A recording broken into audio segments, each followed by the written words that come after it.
Hey, it's Dr. Joe. I have a good story to share with you, and the best part of the story is going to help you if you're having any shoulder pain or you're having pain on pressing motions. I had a 51-year-old patient come in on Monday at the beginning of the week, shoulder pain. Saw his doctor the week before. His diagnosis was basically you got to stop lifting weights, especially pressing, because his collarbones, he was told, were glued in place.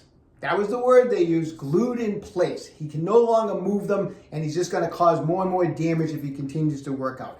I said to this patient, I said, listen, if I show you how to fix this, you have to promise me one thing. And he said, what? I said, you never go back to that doctor's office again. He said, yes. I said, here's what you need to do.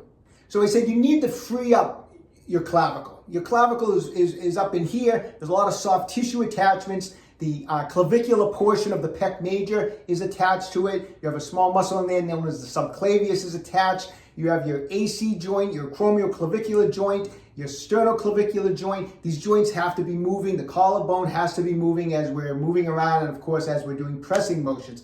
I said what happens sometimes, and it's not uncommon, especially for people over 50, right, is soft tissue adhesion, fascial adhesion, or scar tissue can build up around that. And it can kind of feel like it's glued together, but it's not. So I said, here's what you need to do. I said, take a spiky massage ball. If you don't have one, I said, use your fingers. But I want you to do a couple different things to free up that collarbone here. Start on the end here. I want you to get underneath the collarbone, push in, kind of pull down. And I want you to do some shrugs up and down. So as you're shrugging up, you're pulling down. We're going to break up that adhesion that's restricting your collarbone. After 5 or 6 times, move it over a little bit.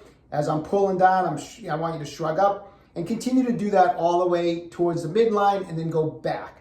I said, then I want you to take it and I want you to push in underneath the collarbone and pull across, and I want you to just stretch the arm back like that. And do that 5 or 6 times and move it. Push in, pull across, and again, move it 5 or 6 times. And I want you to do that all the way across.